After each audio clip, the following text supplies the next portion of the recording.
कालच्या भागामध्ये आणि आजच्या भागामध्ये मिळून 10 स्पर्धक संघ अंतिम फेरीतून महाअंतिम फेरीकडे प्रवासाला निघालेले आहेत.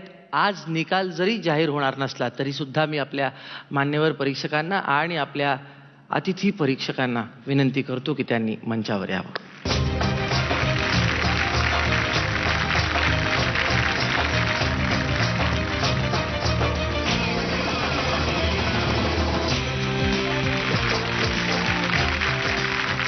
खरं तर बाबासाहेबांना इथे बोलवून आम्हाला त्यांच्याबरोबर थोडासा त्यांचा सहवास लाभला. ही संधी ज्यांनी प्राप्त करून दिली ते आयकॉनिक चंद्रकांत प्रोडक्शन्स प्रायव्हेट लिमिटेडचे सर्वेसर्वा नितीनजी देसाई यांना मी इथे आमंत्रित करतो.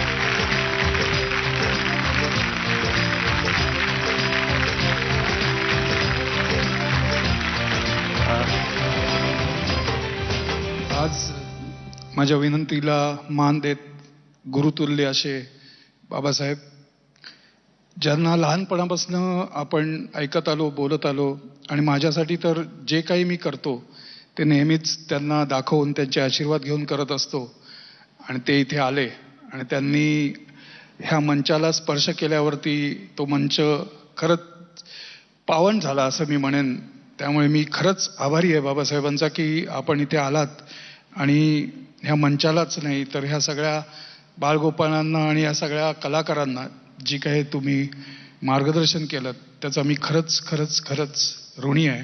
आणि आपण आल्याबद्दल मी खरंच चंद्रकांत प्रोडक्शनच्या वतीने आभार मानतो, झी टी व्हीच्या वतीने आणि या मराठी पाऊल पडते पुढे, कारण आपले पाऊल लागल्यानंतर हे पाऊल नक्कीच पुढे पडणार आहे ह्याची आम्हाला खात्री आहे.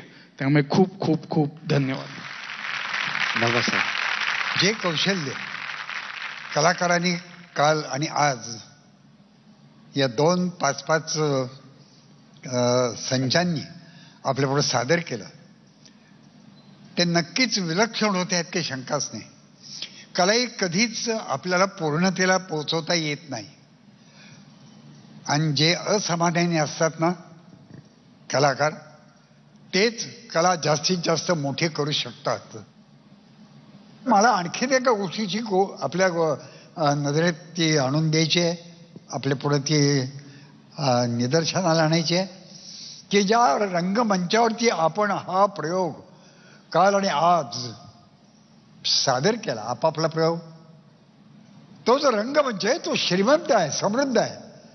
महाराष्ट्राची कला ही वेरूळपाशी थांबलेली नाही, ती अजिंठ्यापाशी थांबलेली नाही. महाराष्ट्राची कला आजही पण त्या प्रगतीच्या मार्गावरती आहे आणि आजही पण पहा ही श्रीमंती या रूपामध्ये आपल्याला दिसते आहे. या सगळ्यांचं दर्शन साकल्याने या ठिकाणी घडवण्याचं काम आजच्या काळातल्या एका थोर कलाकारांनी केलेलं आहे. बाबासाहेब, तुम्ही कालच्या भागात आणि आजच्या भागात होतात तरी माझं मन भरलेलं नाही. महाअंतिम फेरीच्या दिवशी तुम्ही आम्हाला पहिल्या रांगेत हवे आहात महाअंतिम फेरी पाहण्यासाठी. ते निमंत्रण आजच सगळ्यांच्या वतीनं तुम्हाला देतो. आणि आता भेटूया पुढच्या भागामध्ये तोच थरार, तोच उत्साह घेऊन. परंतु एक गोष्ट लक्षात ठेवा, पुढच्या आठवड्याच्या दुसऱ्या भागात मात्र एलिमिनेशन होणार आहे, कारण प्रवास सुरू आहे अंतिम फेरीकडून महाअंतिम फेरीकडे. तर पाहायला विसरू नका केसरी सोबत मराठी पाऊल पडते.